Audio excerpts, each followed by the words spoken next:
to say about how it is that the American Academy has come to the illiberal state that it now is in. Just a little bit of background about Bob. He holds a PhD in politics from the University of Chicago. He is here today as president of the accreditation group, the American Academy for Liberal Education. And he has written a very fascinating article. It's in the American Enterprise Institute website. We'll put a link up in the Q&A momentarily. But the title of his article is the American Academy's Path to Illiberalism, which actually encapsulates it quite well. And so, Rob, welcome to Restoring the Sciences. We're glad you're here, and I'll turn it over to you. Great. So I've got a few slides to walk through just to present the sort of overview of my argument, and we have plenty of time for questions. So I appreciate everybody making time on a Friday afternoon to tune into my talk here. So this is an overview, and illiberalism I'm using to refer to the variety of practices that are now increasingly commonplace, ranging from speech codes to loyalty oaths and a whole range of practices that we've all become familiar with.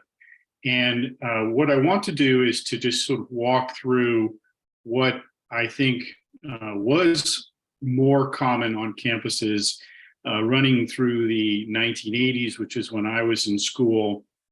Not to say that it's completely disappeared, but I think it has increasingly been overridden, if you will, by new approaches to what universities should do, beginning with the accreditors, Student Learning Outcomes University, which dates from the late 80s, early 90s, and which any faculty on this call are familiar with, because it's what you end up doing every time you are asked to help with the reaccreditation of your institution.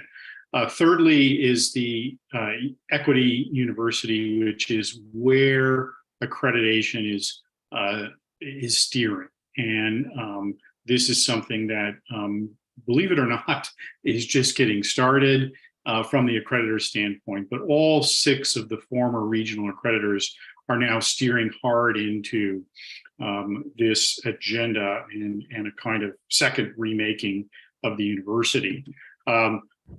Then I want to turn very briefly to what I believe is the opportunity that we now have, which is quite extraordinary because of the instability and the politically charged nature of the environment, the regulatory environment, the accreditation environment.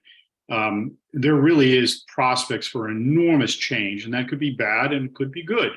But the likelihood of things staying the same, which I wouldn't have thought even 3 or 4 years ago, is very, very slim. Finally, I would like to just share a couple of thoughts, and maybe we can have some discussion around this, about the bargain that faculty have struck with the administrators and the accreditors to let the accreditors define quality while leaving the faculty largely alone to do what they want in their classes, which I describe as the hollow core of the current accreditation regime. So as you can see, my remarks here are going to be tilted towards what accreditors are all about, which I know is not a scintillating subject, but perhaps it can become more interesting to people. Let me just state it baldly. I think there's true opportunity right now to change accreditation, and that is how you will change higher education. I wouldn't have thought that possible 3 or 4 or 5 years ago. It is now possible. It is now even likely. So framing my comments are 2 themes that I just want to emphasize, and I'll go very quickly here because I want to leave plenty of time. But 2 things. One is, and this is something that folks may not know, but they may, there is now a new national marketplace of accreditors, and this is new. You all, if you know this area at all, have heard of regional accreditors. That term is now out of favor and actually not part of federal law anymore. So all of the accreditors now compete for your business as an institution. This is something that happened in the last administration. And the second thing that happened, which is equally important, is that it created an easier on-ramp for new accreditors. So really what is envisioned here is a marketplace of accreditors, some new that take different approaches, that will be competing for universities. So really the whole game of regulation of institutions could potentially open up in a very dramatic way. The second main theme that I just want to call attention to at the start here is that what I'm going to speak of is a competition to govern institutions. On the one hand, you have accreditors and administrators.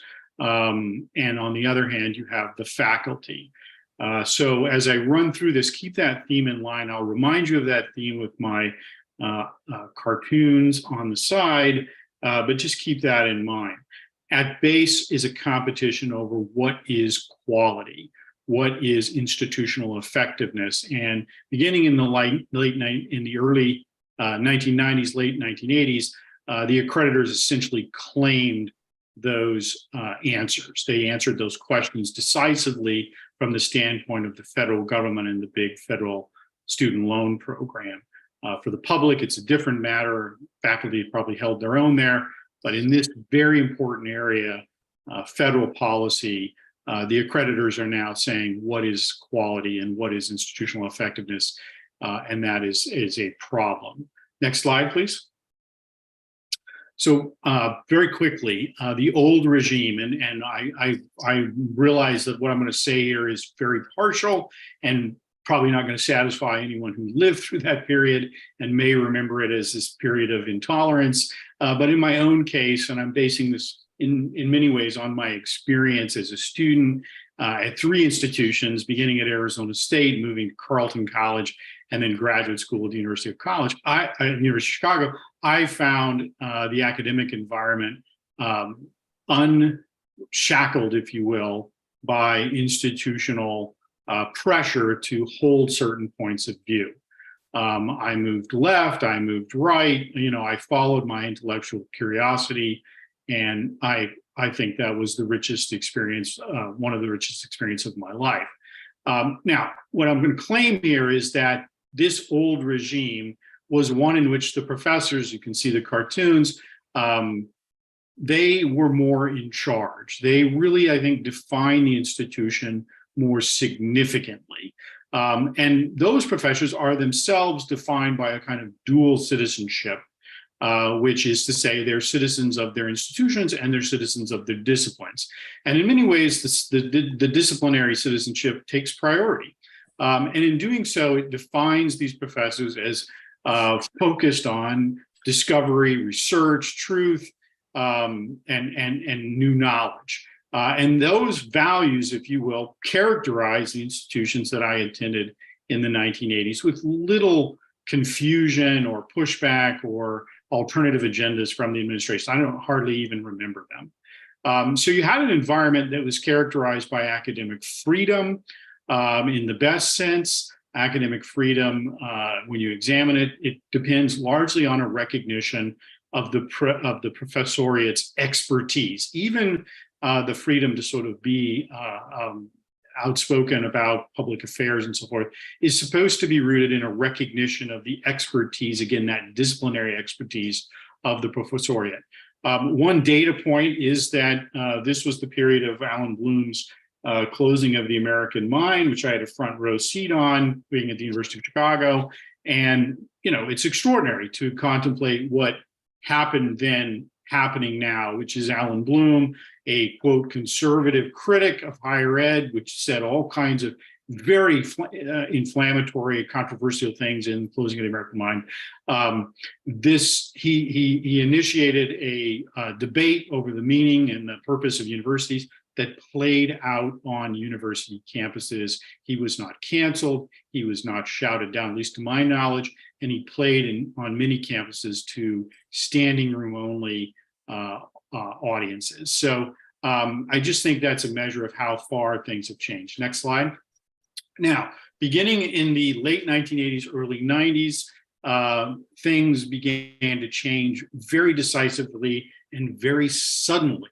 And you get a different definition of what quality is. So what you have here is stepping into the environment are accreditors, who heretofore had been more bureaucratic, more administrative, largely deferring to universities and defining what quality was. By the way, accreditors date from the late 19th century, early 2000s, and they were about defining standards of quality for institutions.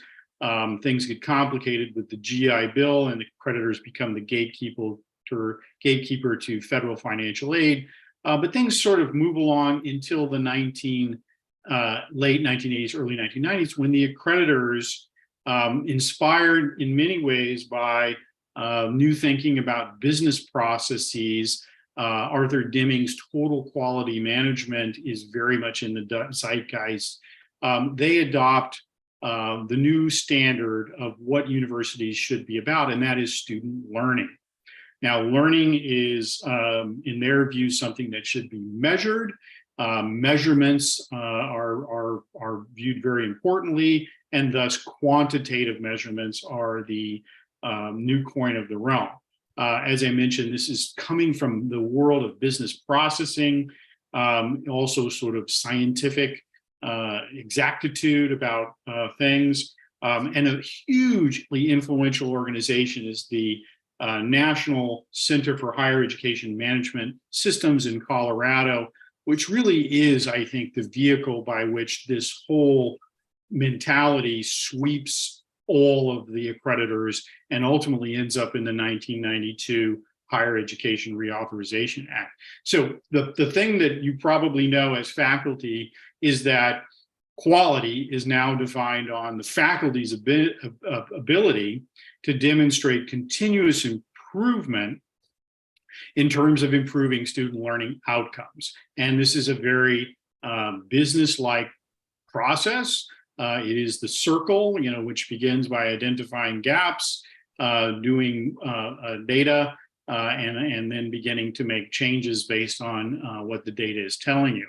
This becomes the core of quality in the late 1980s, early 90s, and it is the core of quality, with some exceptions I'll talk about in just a second, with respect to the equity regime, even today.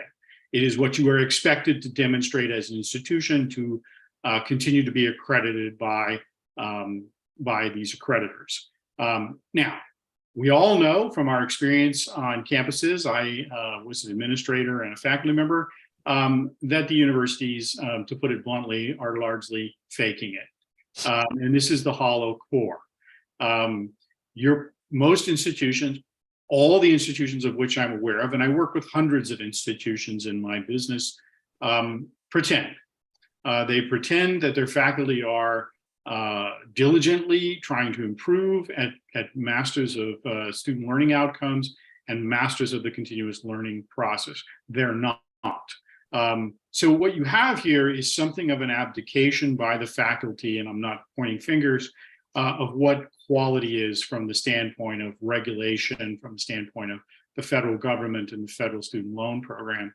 But what you also have, and you can see the changes in the size of the cartoons, is the administrators stepping forward. Right, as soon as this change happens, you have administrators beginning to rule the academic roost.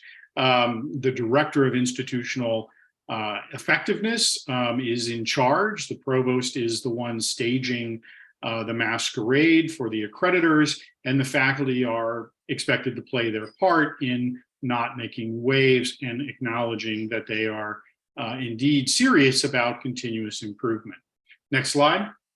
Now, with the new era, which is really swinging into gear, you might date it from 2014, something like that, which is when the Yale Halloween episode goes viral. But even before then, it's hard to say. But with the accreditors, it is really swinging into gear, which is to say that the accreditors have moved from a focus of student learning and saying, hey, institutions, you need to be good at student learning, to saying institutions, you need to be good at helping all students succeed. And all of the accreditors use this. It's a talking point, and they say, hey, you know, aren't you, how could you be opposed to what this is? Aren't you supportive of all students? So with that, quality becomes defined as equity. And you actually see this phrase, quality equals equity, on many campuses. I saw it at a large instructional design conference. It seems to be increasingly ubiquitous. What does it mean? It means that the institution is being rethought from the standpoint of the imperatives of equity. What does that mean? What that means, used to mean, still sort of means that the champions are less out in the open about this, is closing gaps, statistical gaps of achievement between different groups, racial, ethnic, otherwise, and driving this and creating the leverage of accreditors over institutions is disaggregated data requirements, and these are becoming de rigueur. You know, I can put in notes or something and show you a webinar put on by one of the accreditors, which just lays it all out. There's also a couple of articles. Accreditors really aren't shy about this new university that they're trying to create. Inclusion is at the centerpiece of this, and inclusion is a very big business on campuses now, because it's hard to create the kind of inclusive, belonging sense of, you know, participation in the institution when students may be getting offended and so forth, because there's lots of things to get offended about, and this is business that's taken very seriously. In the Yale Halloween episode, one of the most telling things, this is one, the video that many of you have seen, was like 19 administrators collaborated on the Halloween costume policy in advance, which led to all of the problems. So, but you also have, as many people know, the equity faculty, which is to say, putting in place hiring regime, tenure and promotion regime, which will lead to a faculty that is enthusiastic about the new order. So in some sense, the accreditors are not taking the position, hey, we'll train the current faculty so that they're better at something like student learning outcomes or equity. Their view is, no, we got to have a new faculty, and that's very much what's going on there. Illiberalism is baked into this new regime, and it isn't something that the accreditors seem to be worried about in the slightest. As you can see with the cartoons, now this is a university in which the faculty have been severely diminished, and the administrators in cahoots with the accreditors are firmly in charge and just getting started. Next slide. So let me close real quickly with two quick slides just to sort of pose some questions so I can stay within my time. What is potentially super interesting right now is this incredibly unstable environment. And I mentioned you now have the new national marketplace. You can see this go east or north regional accreditor. Regional accreditors now operate nationally, with the exception of SACs. Now, there isn't as much switching going on, and we can talk about why that's the case, but you do have states stepping in and requiring institutions to change, suing the federal government over the accreditation regime. We can talk about that. Really putting themselves completely at odds with accreditors by banning DEI programs. In some sense, I think when a state bans DEI, it may be declaring its independence from accreditors, and also ranking accreditors, as is happening in Texas. So you have extraordinary change coming from, let's say, the right. But what is less well known, because it grabs less headlines, though perhaps you're aware of it on your campuses, is that the left is equally unsatisfied with the status quo, and its agenda for changing higher ed is even more ambitious and in some ways overlaps with the right's, but it is full throttle consumer protection, and it is very interested in complete transparency for debt to earnings ratio outcomes for programs. And this is coming fast and furious. So in a sense, the way to think about it is the whole regime that was used to take out for-profits is now being extended across to nonprofit institutions as well. So the status quo is not long for this world, and that creates opportunities to move backwards, creates opportunities to move forward. So final slide, please.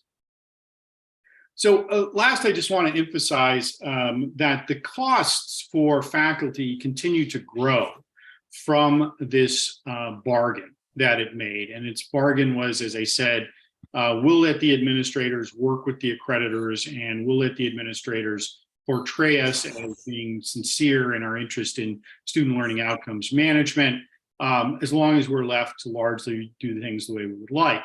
As this wonderful quote states, assessment is great except for three things. It attempts to measure things that can't be measured in a time frame in which it does not occur, using instruments that could not possibly capture it. So this is the hollow core, and it's extraordinary. This emperor has no clothes. So what I want to suggest is that maybe on campuses, faculty start talking about this, because it really is important. And while you may be left alone now, I think you're probably realizing that that's less and less the case. This is also a big issue for how resources are allocated within institutions.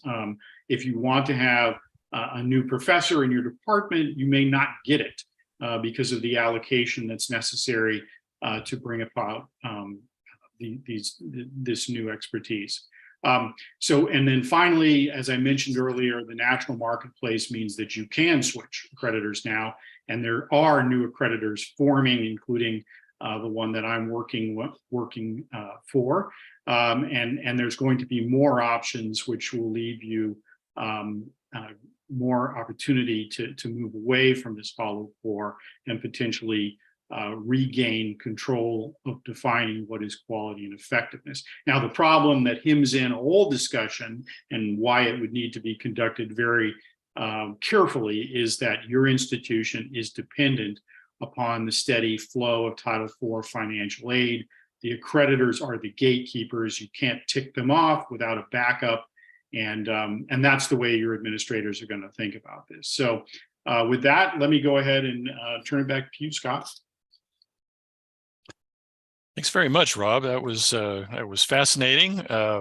As someone who's been through the transformation that you're describing, a lot of that rings very true to me, and I'm sure it does to the members of our audience as well.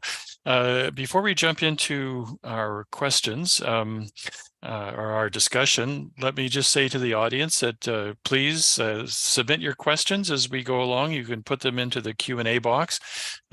Sometimes the reflex is to put them into the chat box, but we like them to be in Q&A. But we'll try to get to all the questions no matter where they end up. But please do direct your questions to the Q&A rather than the chat. One of the things that I learned from your paper, Rob, in the American Enterprise Institute journal, I'm just going to find the URL so I can put it into the chat box so that our attendees can see it. There we go.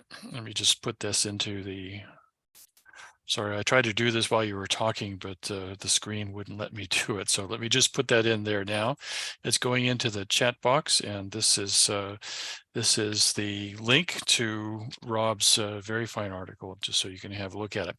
All right, so the thing that struck me about your argument, actually, there are two things. One is that this has been a long path, that the rise of DEI and the kinds of illiberal things that everyone is waking up now has very deep roots and goes back a long way. And the other thing that struck me was that I did not know that accreditors required this model of shared governance between faculty and administrations in order to gain accreditation. And shared governance has always struck me as kind of a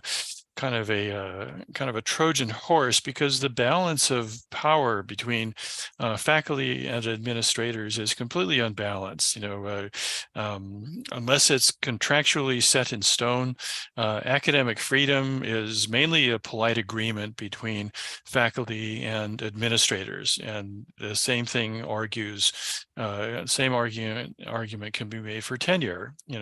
Academic freedom is very difficult to define. It arises in a lot of different forms, is widely misunderstood, and the same can be said for tenure. And so if you have this shared governance mandate between a group, the faculty, whose guarantees really rest upon a polite agreement with your administrators, versus the administrators, where all the administrative power, the control of money, the decisions to make on behalf of the power to make decisions on behalf of the institution and so forth, it's completely imbalanced. And it doesn't surprise me that what you have described with the growth and bloating of the administration and the diminution of the faculty, it doesn't surprise me that happened. And so then the question is, was the road to hell paved with good intentions, or was there some kind of odd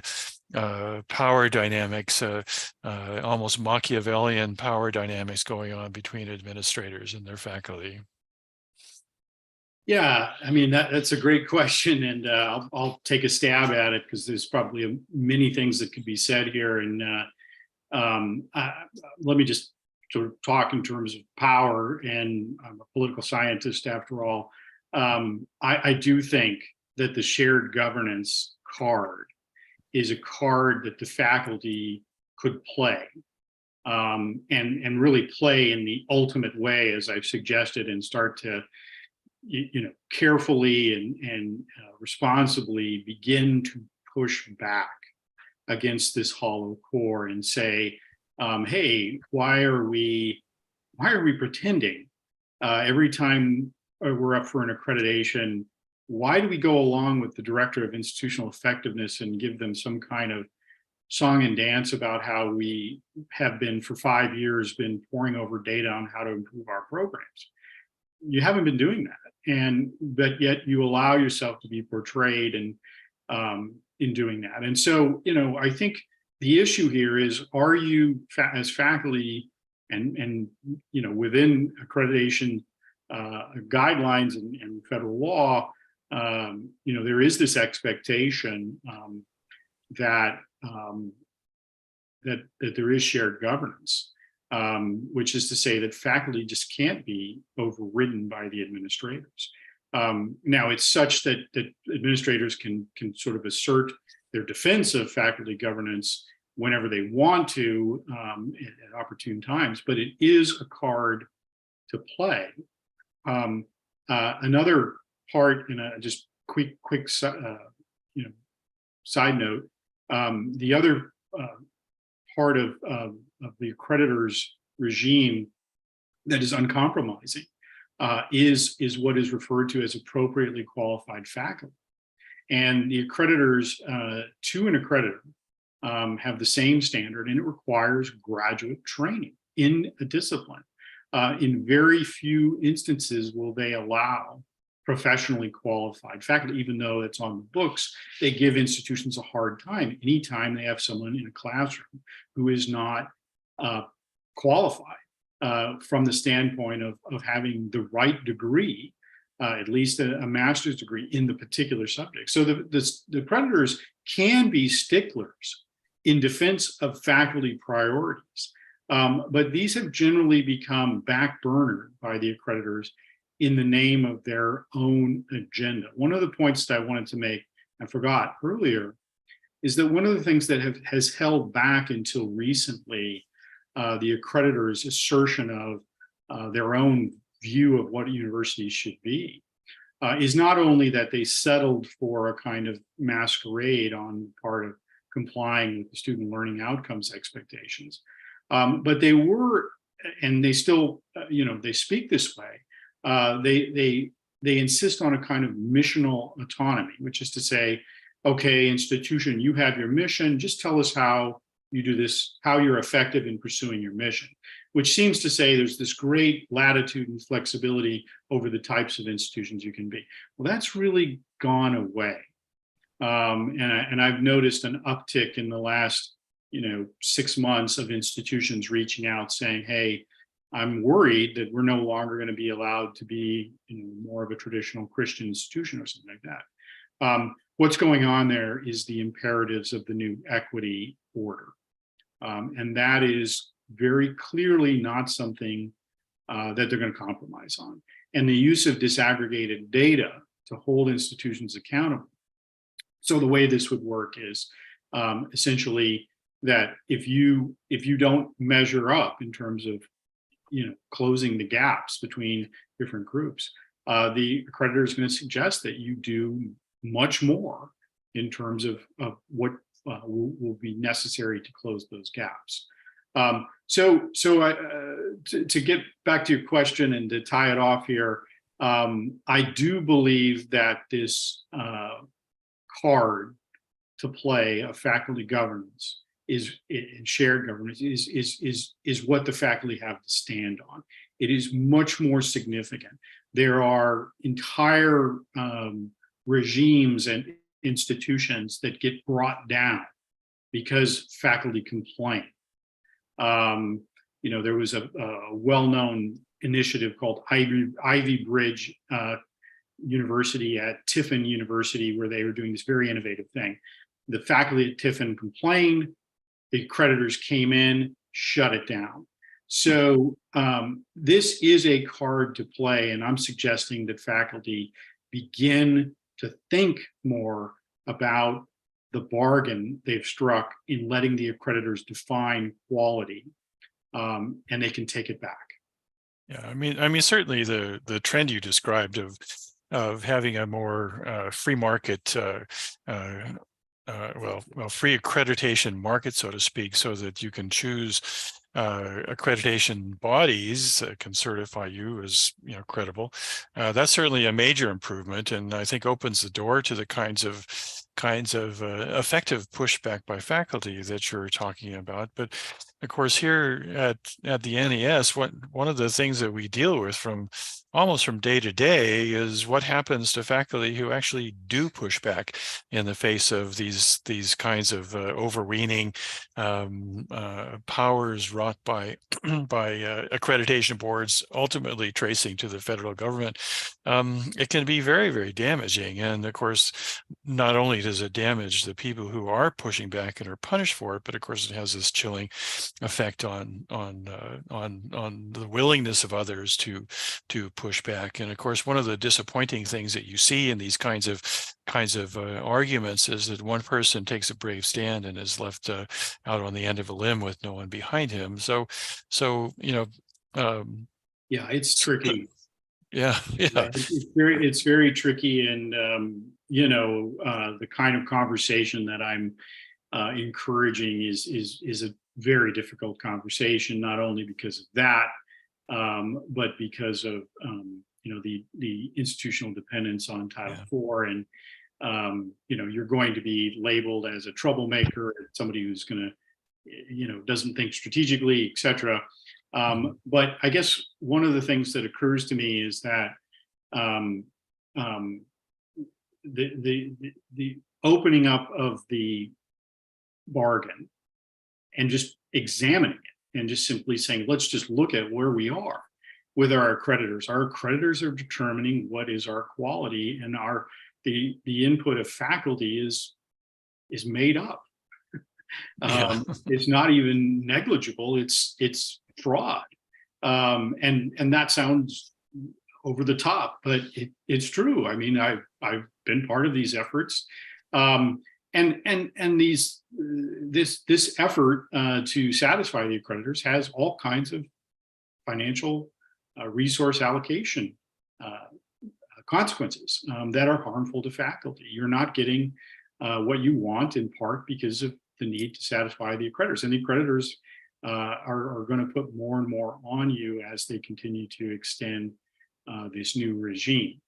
Now, there is a wonderful editorial in the Wall Street Journal yesterday by Ruth Wiss at Harvard, highlighting how the consequence of the affirmative action case, Supreme Court case, has led to a panel on affirmative action in higher education at Harvard, which she said hasn't happened in 25 years.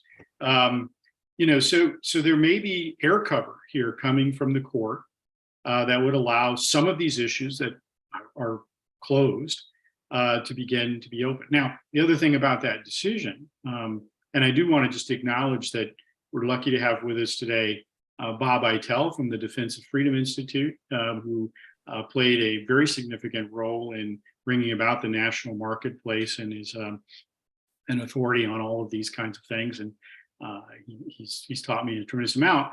But it does seem to me that the recent Supreme Court case and its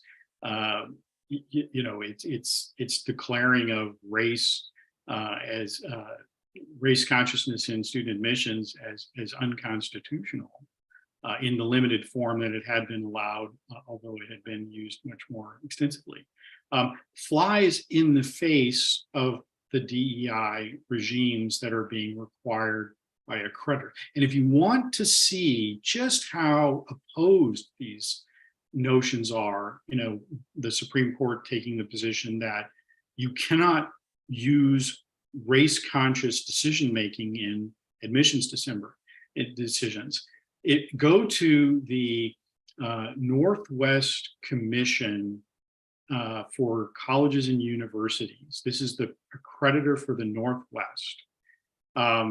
Go to their webpage, and you can very easily navigate to the Equity Library, and you will see that they are out in the open encouraging what they call equity mindedness.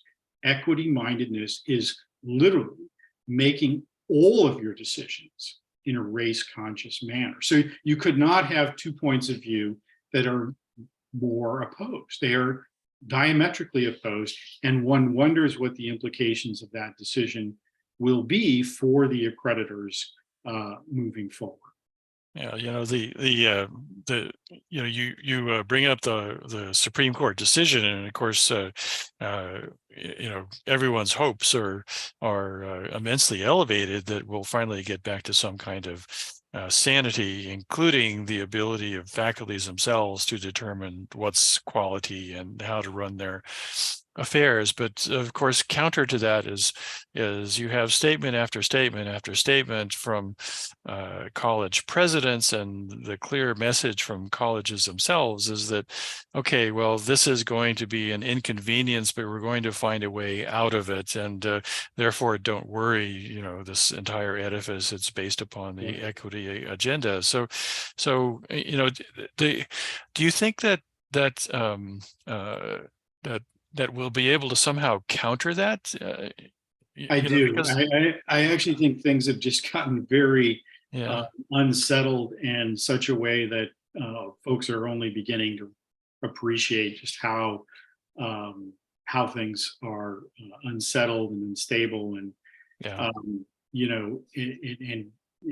as I emphasized in my slide, whether it's the left or the right, the agendas for higher ed are enormous, and will very unlikely leave untouched the accreditation regime. But I would also just say, I have noted, I had a recent piece in the Washington Examiner that took as its point of departure that I do think that there is a new attitude of administrators, boards of trustees, presidents about free speech, and they recognize a vulnerability, and they're now starting to deal with it. And whether it's the Hamlin instance, in January, so forth, where the board overruled the president, whether it's the Stanford heckling of a federal judge, where the the dean and the president overrode the administrator in charge. And then there was this interesting back and forth in the Wall Street Journal between a conservative speaker who had declined an invitation and was public about it, and the president of the institution taking to the same publication and saying, "Hey, we have a very tolerant environment. Are you kidding? What's the problem?" And so I do think that presidents' boards now feel a great vulnerability on this issue. What I was arguing in my piece was that where are the accreditors? Why don't the accreditors appear to care about this disease of illiberalism that has really been in place now for quite a while? The patient is suffering. Why don't the accreditors care? And the reality is, I think, if you read the piece, they don't care because they're too busy remaking the institution into something else, whether it was the student learning outcomes management university or whether it's the equity university. The accreditors just simply can't be bothered by the fact that these campuses have become characterized by illiberalism. One of the other things I liked about the Ruth Wiss article yesterday was that she talked about what it's like to be a faculty member that nobody takes seriously, and how she'd been pushing back against affirmative action for decades. And I don't think she's saying that she's now being taken seriously, but she can see that all of a sudden it seems like a new conversation may be possible on some of these campuses because of the external environment and the pressures that are being put on the universities to confront their illiberalism. You mentioned that the accreditors seem like they just can't be bothered to pay attention to these core values that academics hold dear. And of course, the question arises: how is it that you actually get their attention and make them care about it? And one of the things that I learned from your article was that the accreditors are kind of the gateways or the turnkeys to money from Title IV. And so I'm kind of curious: how is it that the accreditors became those gatekeepers? What is it that empowered them to do that? And would getting their attention mean actually severing that link between accreditation and the access to monies? Yeah, what you're describing is the decoupling of accreditation from Title IV financial aid, and that is probably the best solution. It is something that is a decade away, but it is part of the increasingly interesting accreditation reform debate discussion that's going on, and there are multiple solutions being put forward with respect to that decoupling, empowering the states to either do accreditation or empowering the states to give access to Title IV. I think your question really points to the core problem with what has happened to accreditation, despite what I've outlined here. The core problem is that accreditors were formed to be all about quality assurance. They were formed as a way to say, these are the standards of what a university should be. And if you're not measuring up to these standards, if you're a sort of matchbox or back of the match cover correspondence school, then we're not going to accredit. Yeah. And by the way, just even to this day, it's sort of a fascinating note, I think. Maybe other people have different ideas of what's fascinating, but those of you who may be at institutions in the South, the Southern Association of Colleges and Schools accreditor is known across all of higher ed as the worst, the most stickler, the most difficult to satisfy, the most bureaucratic.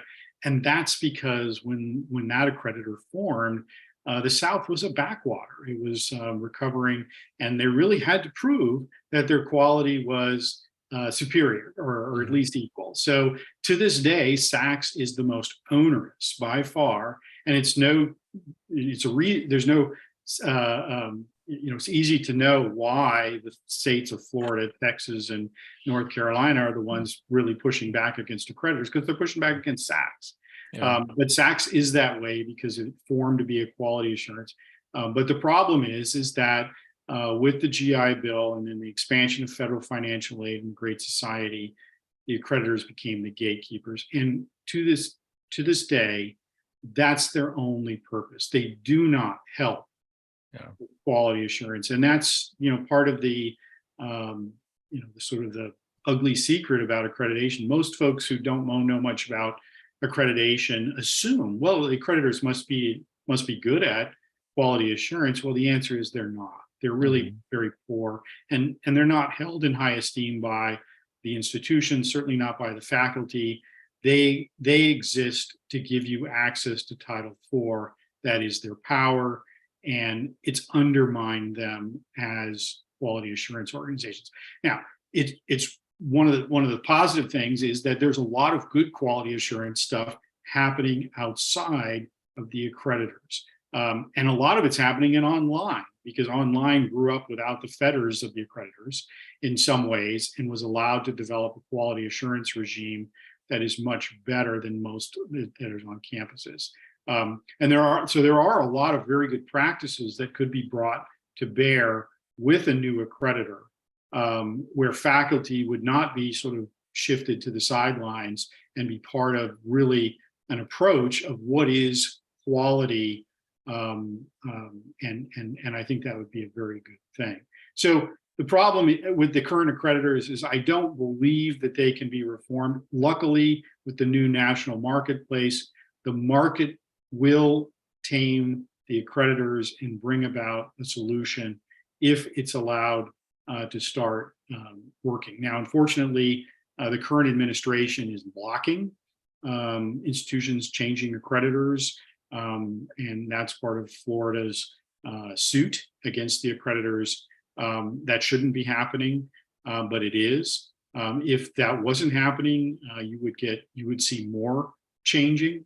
Unfortunately, most institutions, even with the ability to change, are likely to say, hey, I already know this accreditor. I don't expect that the other accreditors are any better. This accreditor works for me because I get access to Title IV financial aid. So why would I switch?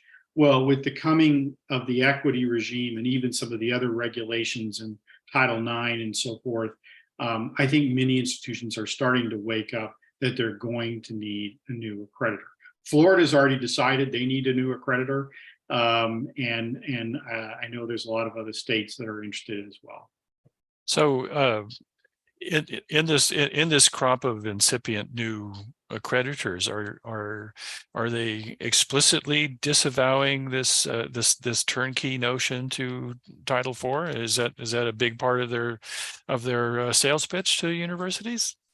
Well, no.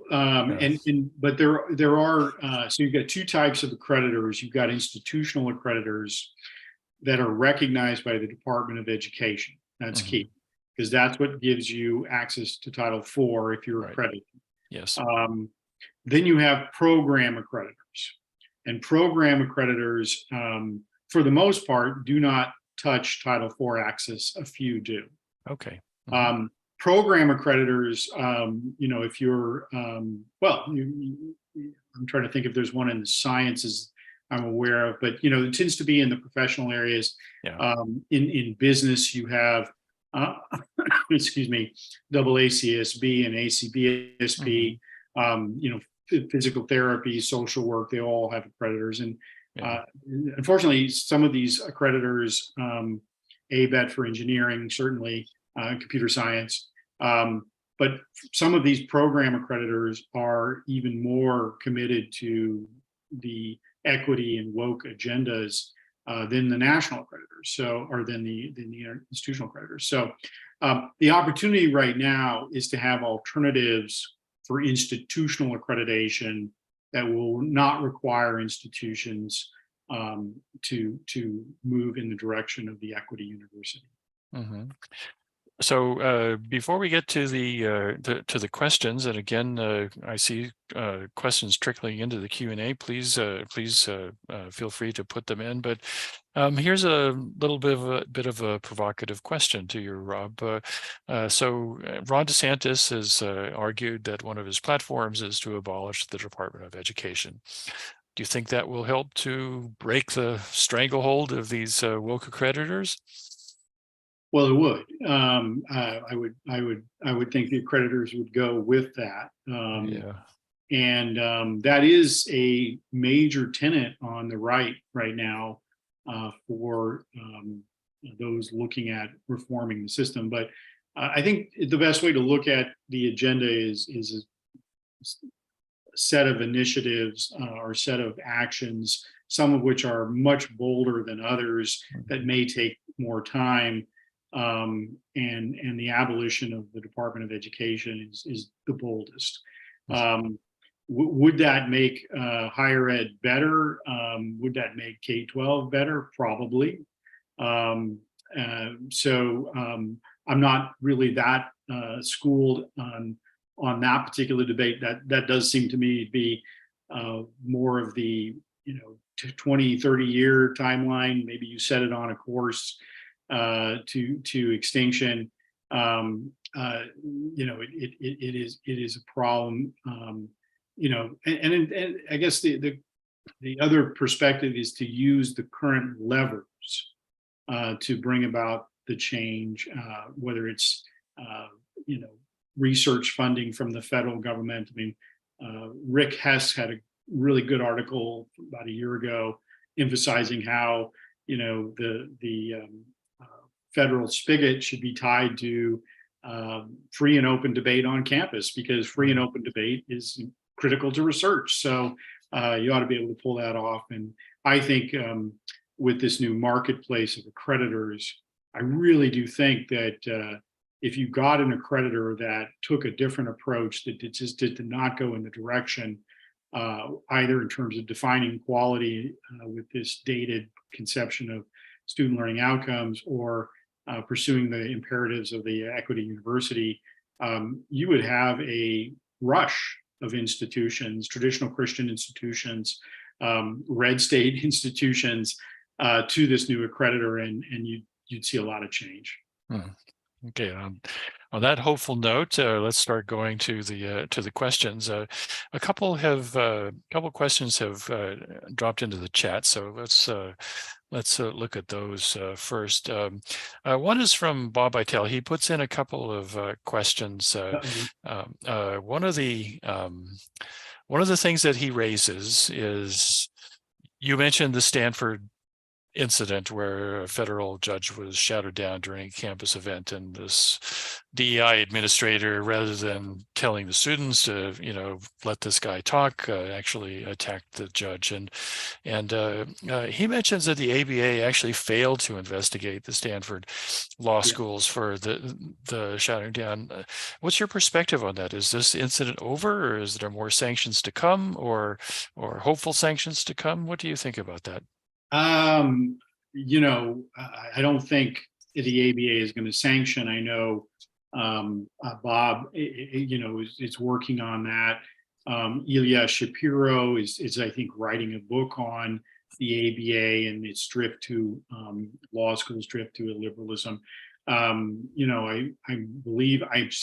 feel like I'm seeing with some regularity op-eds that indicate that, hey, the fact that law schools have become illiberal is very significant for our political health, even more so than if English departments have become illiberal, because lawyers are really key to the way our politics ought to work, and with the rampant illiberalism, that's not happening. And this is dissected in some of these articles very well. So I do think that this is starting to get more attention.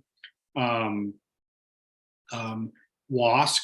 which is the accreditor of the university in Stanford, WASC is the most advanced in terms of quotations implementing the equity university. WASC actually downgraded academic freedom in its recent revision of standards. Academic freedom is something of an annoyance when you're trying to implement inclusion requirements. There, in a sense, if you think about what's happening on campuses, in the awakening of administrators, presidents about this, it is inclusion that's tripping them up. There is an awareness among presidents now that inclusion could be their end. Because the problem with inclusion is that there is no end to the demands for inclusion. And so I think in president circles, I sort of know this through certain channels, they're talking about this. I seem to be facing a situation that could end my tenure, and I can't do anything about it. But WASC is not there to help out. They're basically on the other side. There is a very revealing article in the Chronicle of Higher Education, which talks about the requirements that WASC imposed on California Lutheran. So just sort of Google WASC California Lutheran, it should come up. But what's so interesting is the extent. I mean, basically, WASC is taking over the strategic direction of the institution. And of course, the California Lutheran folks are quoted as, thinking this is the greatest thing that's ever happened to them. But they're being put through the grinder, and there's no place to hide. So no, I don't think the ABA and I don't think WASC will help until they're sort of forced to. Just speaking of the dismantling of the Department of Education, before we go to the Q&A, Bob Eitel, also, I'd urge you to go have a look at this in the chat window. He speaks about an article by Jim Blue on how to dismantle the Education Department, and the link is there. So let's go to the Q&A, and while we're looking at those, speaking of the engineering schools, we've actually been involved in this issue with ABET, and there's a very interesting kind of collusion that goes on there. The ABET has this activist thing to bring in inclusion, diversity, and whatnot, and then they support it by soliciting letters from all kinds of several presidents of engineering colleges, and the faculty about this are just completely marginalized. They're not even consulted, and I think they've actually managed to push back on that a little bit. But again, even if it's an engineering accrediting board, the presidents have to be paying attention that this could lead to loss of institutional accreditation and loss of Title IV funds. And so let's go on to the Q&A. Jonathan Pedluzny, he asks, I'd be interested in your thoughts on Florida's legal challenge, specifically the argument that the HEA, Higher Education Act, improperly delegates authority to accreditors to determine Title IV aid eligibility. This is kind of related to the topic we were just talking about. What if the courts agreed that the entire accreditation regime is unconstitutional? Where do you come in on that? Yeah, I wish I could speak more knowledgeably on this. I have read the brief, and I found it fairly persuasive. And there's this fig leaf of independence that the accreditors have, and they still make a lot out of that. For example, the accreditors have a association called the Council of Higher Education Accreditors. And that was created, I think, and it certainly emphasizes its independence. It is not part of government, and the accreditors are not part of government. At the same time, they are the gatekeepers of Title IV.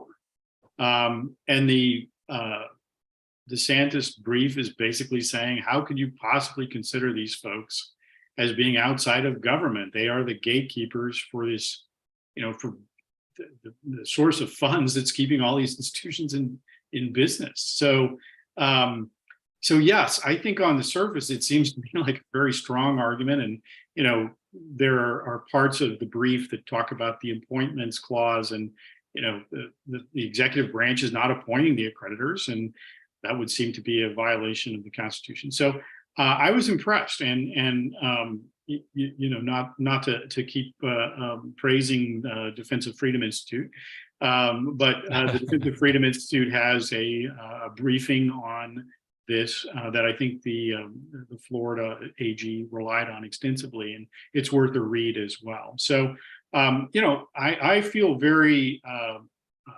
cautiously optimistic here, because I do think that the arguments against the status quo are very strong arguments. And what's happening in Florida is potentially going to bring about a disruption in the status quo, from which I think those of us who care about the universities we attended in the 80s or so, and that is something I find is when I ask folks, my age, I'm 60 or so, who care about these issues, they had a similar experience to mine, where they were free to follow their intellectual curiosity in large part when they attended college. And can you imagine what it's like to be on a campus these days? Many of you are on campuses. You're walking on eggshells. I mean, I can't imagine wanting to be in that kind of environment as a student.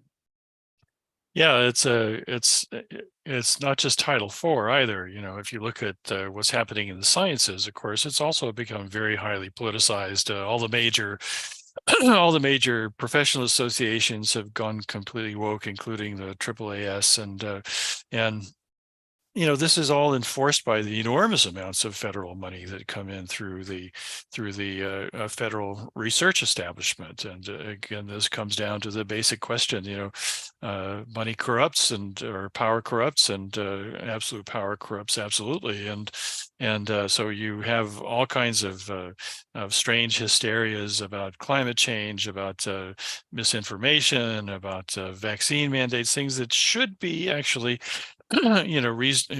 capable of being reasonably discussed, but they're not, and it's because of all this money that's there. So it's not just accreditation; it seems to be everything. And then we come back to, how do you reverse it? I think that the decoupling the accreditation boards from the political agendas of the federal government is one way to do it, and we don't know how to do it for the sciences as well. But it's a very, very broad problem, and a political problem ultimately, I think. Yeah, and maybe I could just interject. When you're opposing the equity university, as I am opposing it, and the way it's being implemented by accreditors, there are alternatives, and one of the best alternatives from my standpoint, and the former Undersecretary Diane Howard-Jones worked on this extensively, is something called risk-adjusted metrics, whereby institutions are evaluated according to the riskiness of the populations that they serve. So no longer under that regime would the selectivity of an institution allow it kind of a free pass as to whether it's an effective institution in terms of students succeeding. That, to me, risk-adjusted metrics would allow institutions that are particularly good with certain riskier populations, whether it's working adults or whatever, to shine out as exemplars for everybody else. So rather than a regime that says, hey, we've got to have equal outcomes, we've got to close the gaps, why not have a regime that said, we're going to recognize you if you're particularly good with what we know are riskier populations. One thing that just drives me nuts is to have folks from selective institutions say, hey, look at how well we are with underrepresented students. all of our students graduate. And it's like, are you crazy? It has everything to do with your selectivity and nothing to do with what you're doing. Yeah. I heard something a couple of weeks ago from it was well intentioned, but just like, everyone should follow our career services practices because look at our career outcomes. It's like, are you crazy? And it's not the same. So, I think there are alternatives to the equity regime that would actually have the effect of being much more effective and encouraging much more effective practices at institutions than the approach that we're taking now. Yeah. Just out of curiosity, how were you received on college campuses when you are conveying this message that you're conveying now? Are you considered the dog in the manger, or are you a hero? Well, I am safely not on college campuses anymore. When I was a professor and an administrator, I did probably what a lot of folks did, and particularly as an administrator, as a dean, academic vice president, I didn't draw attention to the fact that I had different views on most things, and I was therefore assumed to be on the left, and so that's how I navigated, I know that a lot of conservative faculty suffer enormously for they're marginalized, and that must take a real toll. So, I went into administration and have stayed in sort of regulation and compliance, now getting into accreditation, sort of following where I thought you could make a change, whether it's the kind of change that would curb illiberalism or the kind of change that would lead institutions to serve their students better. I found more in the administrative regulatory arena. Yeah.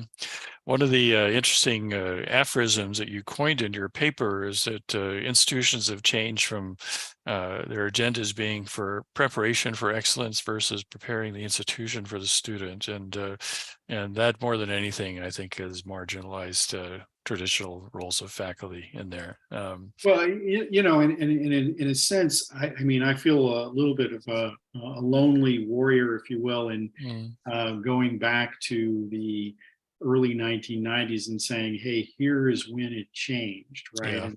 And, because most faculty, I think, they've only known the regime of accreditation post 1990s, that period. One of the interesting things, maybe you can have them on in your next webinar, is your president, Peter Wood, Yeah. was president was a member of the administration under John Silver at Boston University. Yeah.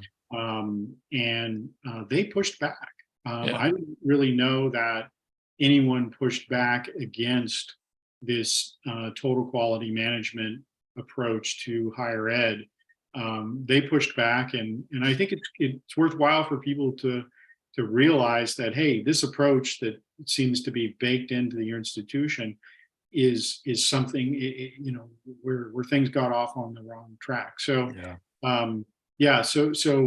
I do think the opportunity here is for faculty to begin to realize they've been dealt a bad hand here, and they need to maybe slowly start the conversation on campus and say, hey, let's just get to the bottom of it. Why is it that our director of institutional effectiveness is asking department chairs for evidence of continuous improvement? What's behind that? Well, what's behind that is the sole determiner of your quality as an institution, and it has nothing to do with the quality of your institution, and it demeans you. And it also displaces what you care about. It displaces excellence. And if you want to sort of begin to deal with the DEI, the equity regime, yes, you can ban this thing and so forth. But if you want to really nip it at its source, faculty need to begin to reclaim their authority in saying what is basic academic quality. Now, I don't mean to be saying something which I know would not go over well in other circles, which is to say that these outcomes-based measurements or benchmarks are completely without a place in evaluating institutions. I don't think that's true, and I don't think that would sell, even if it were true. There is a demand. In a sense, what faculty are facing here, if they don't get their act together, and I don't mean to be flip here, is the regime that's coming is potentially a regime that takes everything out of the picture other than what are your students earning? Can they pay back their debts? Right. And that's a regime maybe on the positive side where you really don't need accreditors at all because it's just a formula. And you may lose accreditors.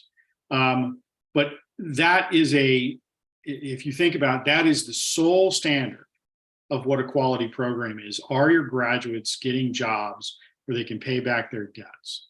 That is what's coming, because the logic that has taken hold on the left and the right is public money is funding higher ed, is the reason why independent higher ed and public higher ed exists. It's this huge Title IV program. And under those circumstances, the only thing that should matter is whether students are going to be able to pay back those loans. Yeah. Right. Yeah. So program quality should be whether or not students are going to be able to pay back those loans. So if faculty don't reclaim, in some sense, the mantle of academic quality and institutional effectiveness, that's where this is headed. And it's headed there pretty fast. Yeah, it certainly is. And,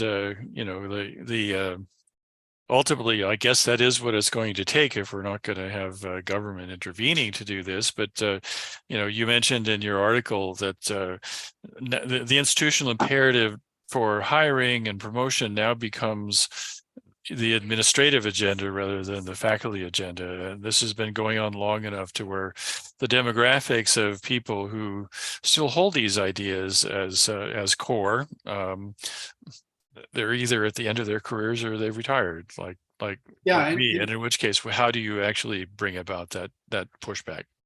Well, I guess in a way, what I'm getting at with that point and some of the other comments that I've made is this time the accreditors are playing for keeps. Yeah.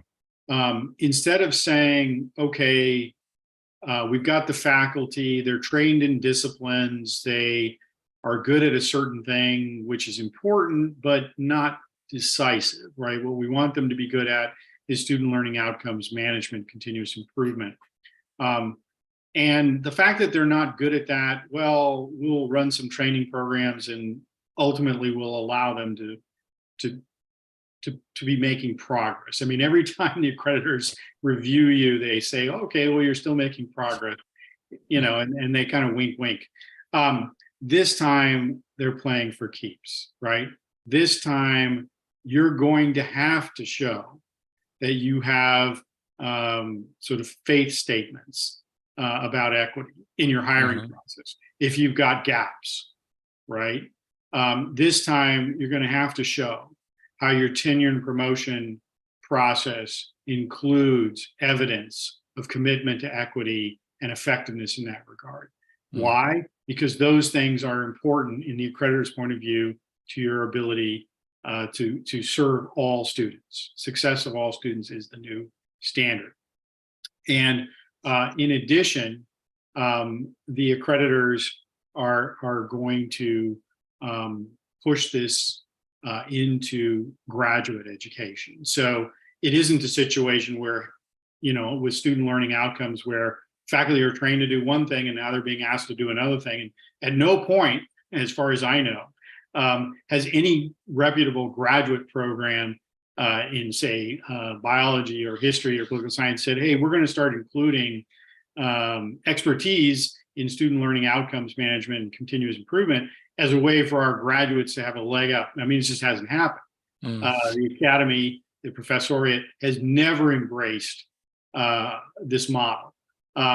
With equity, it's going to be, and I've heard of, the beginnings of efforts for this to be part of graduate programs. So you're going to graduate not only demonstrating, hey, I got something published, or I'm going to be a great researcher, but I'm going to be, a warrior for closing equity gaps, and I have a really good understanding of this thing. Now, that said, I've attended some things recently where it's clear to me that, the leadership of some of these efforts on campuses is somewhat muddled about closing equity gaps as the priority. And I was surprised by that. There's a lot more talk about inclusion than there is anything else. I think closing equity gaps may just not go over the way it was thought. I mean, at one point, I think it was in 2019 or so, I heard the former Secretary of Education, John King, he was the second Secretary of Education in the Obama administration. He said, look, the Department of Education should have two jobs, only two: enforcement of civil rights law, closing equity gaps, period, nothing else. And there was an openness 4 or 5 years ago that this is the point, to close the equity gaps. And the disaggregated data requirement of the accreditors goes along with that, because that's what they're using to enforce it. But as far as the administrators on campus, they don't get out there in front, as far as I can tell, and say, look, institutionally, our goal is to close these gaps, and we're going to take every means possible. What they talk about is inclusion. Inclusion is one of those means, but the goal from the accreditor's point of view is to close the gaps. And until you close the gaps, they're going to put pressure on you to adopt ever more measures to do so. And in many ways, what they've done is to zero in on the fact that the faculty are the problem. And if the faculty are not driving this, then it won't happen. And I think probably many of the faculty on this call have experienced the fact that administrators are now reviewing your grades, right? I mean, that from my standpoint, I mean, I exited the universities a decade ago.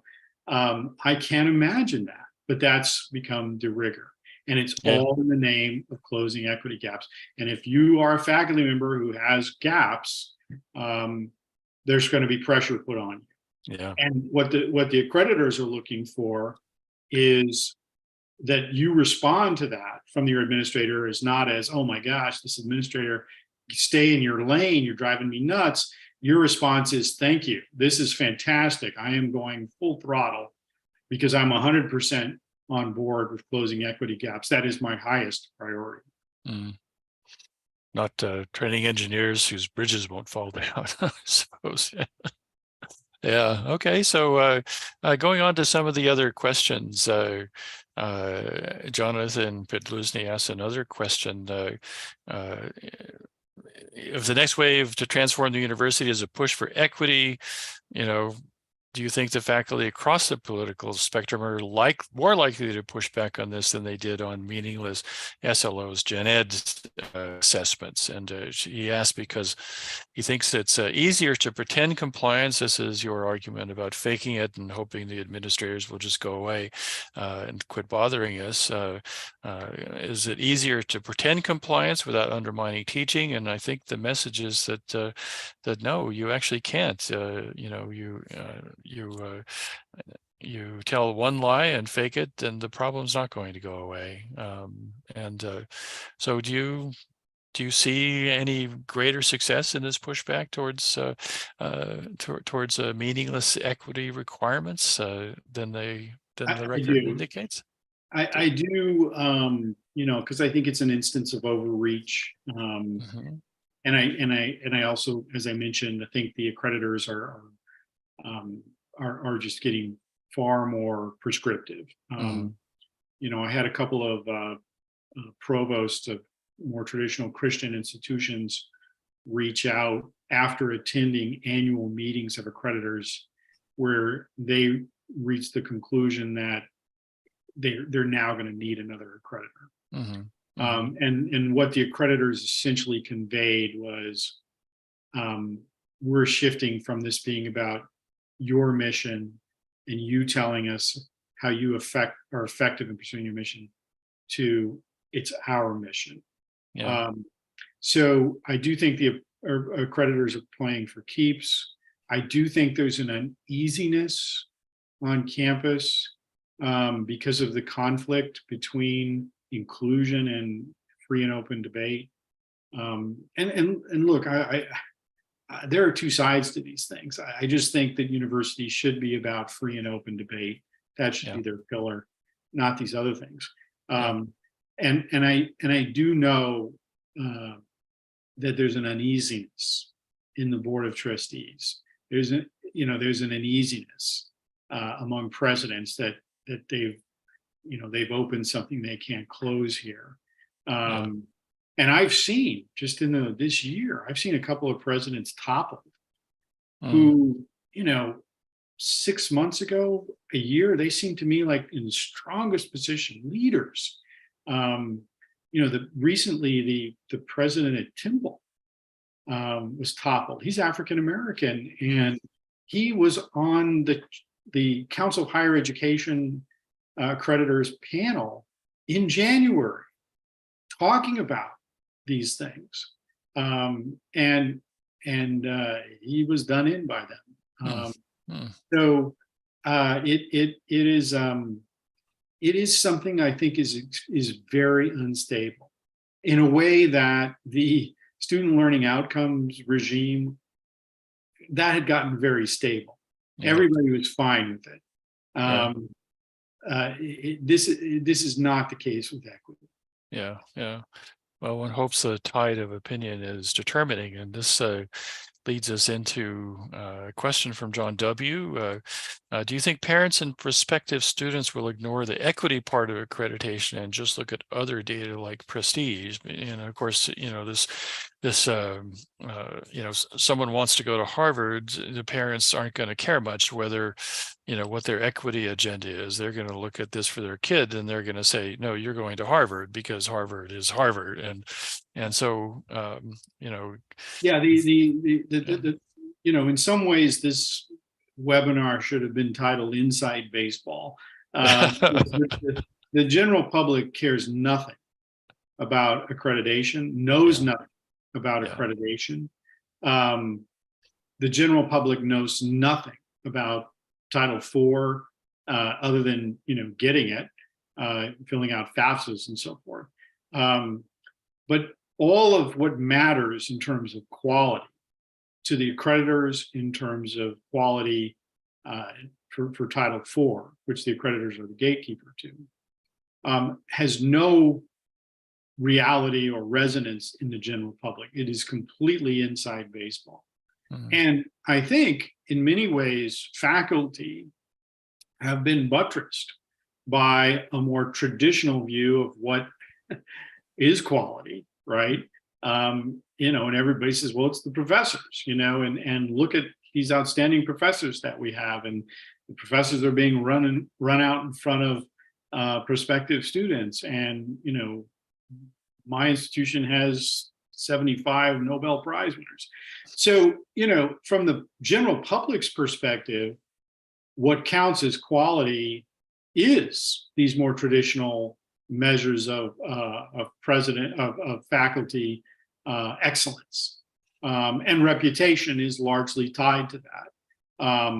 Reputation is not based on success with student learning outcomes.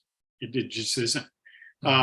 Now, this all could be in for a major correction with the transparency around outcomes. And you may have missed this if you're not actively reading the higher ed trade publications like Inside Higher Ed, which I don't think anybody reads unless you're an administrator.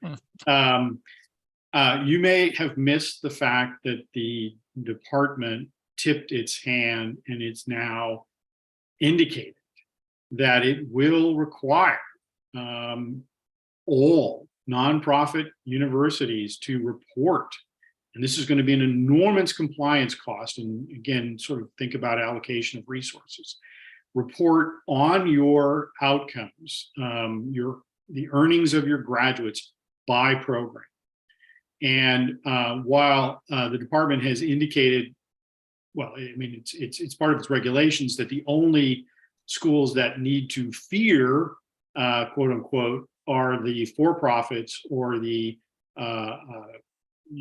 community colleges with certificate programs. But what the department has just done is to basically say, more than basically said, they've said it. The Secretary of Education could deny a program access to Title IV, or could require students who are going to take out Title IV financial aid to sign a waiver, because the likelihood of them earning the money to pay back the government by graduating this program. So once that takes hold, and it's right there. What is hoped for by the federal government is that students and their parents will begin to look at that, and it will undercut the prestige, the reputation. It will undercut, the sort of views that people have about what quality is in terms of professors and academic robes and all of that. Yeah.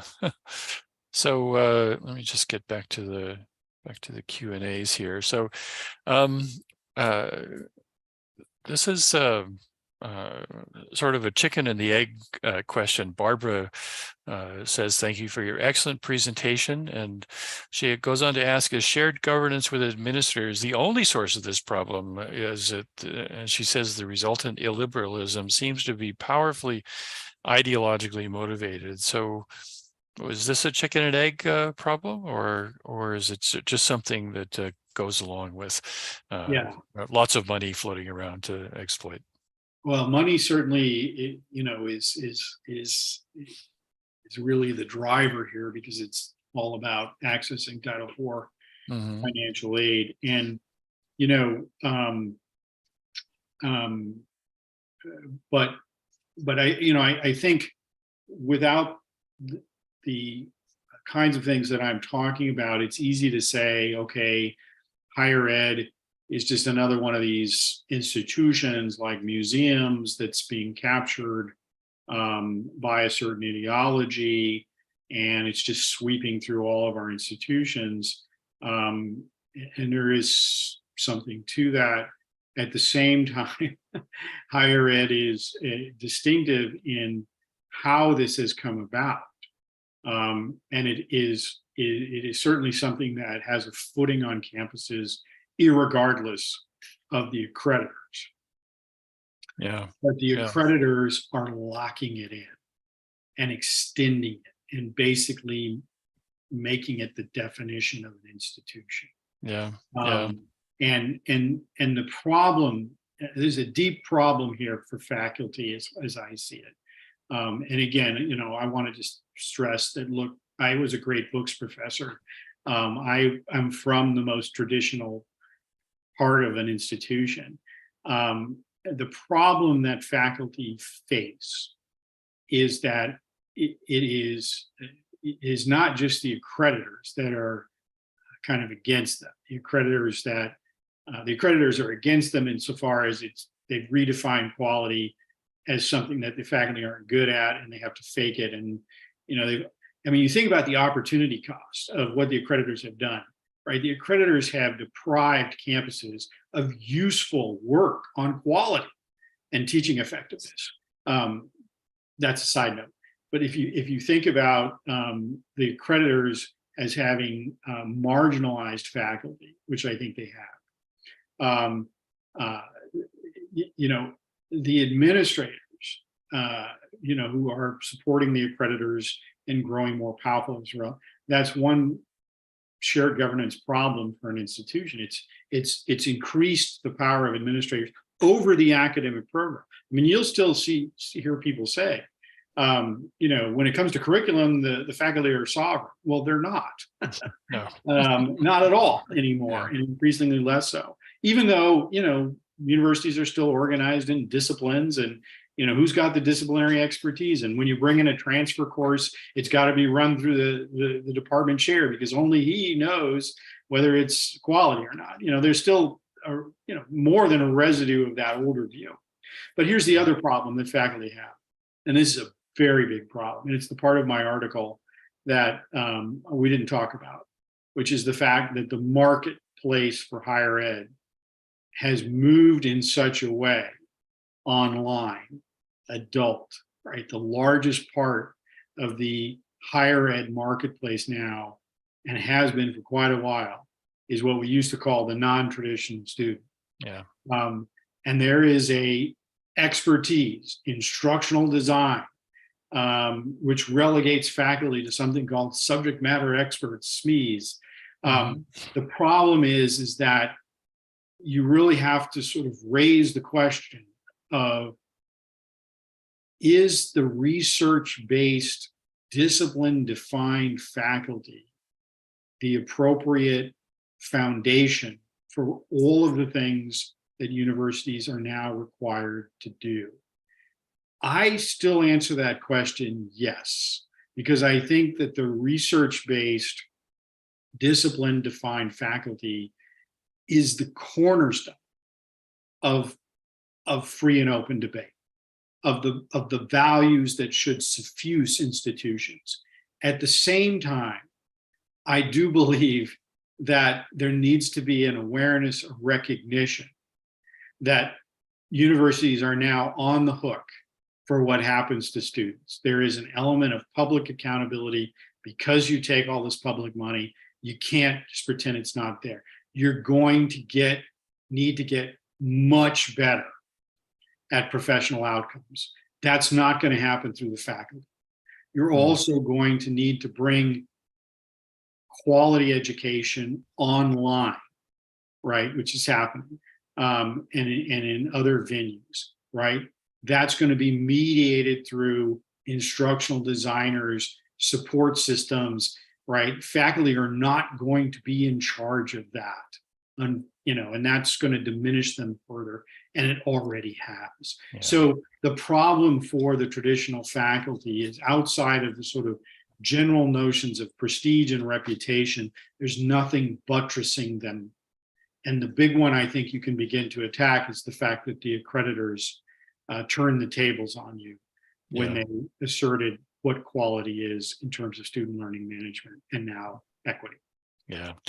Well, we've reached the end of our time, and on that sobering note, we'll have to stop. I have a feeling that we could have a whole other conversation about online education, Rob, at some point in the future. So let's keep that in mind. For those of you who who put questions in that we were not able to get to, unfortunately, please just send them to me at turner@nas.org, and we will strive to answer the questions for you by email. Excuse me, and let me just end up with a short plug for the next episode of Restoring the Sciences, which will be on July 21st. Our guest there will be Matt Briggs, who is going to be, he's with the Broken Science Initiative, interesting group, and he'll be discussing the question, is science broken? So Rob, thank you very much for being part of Restoring the Sciences. I really enjoyed it. We had a lot of good questions, and let's be hopeful.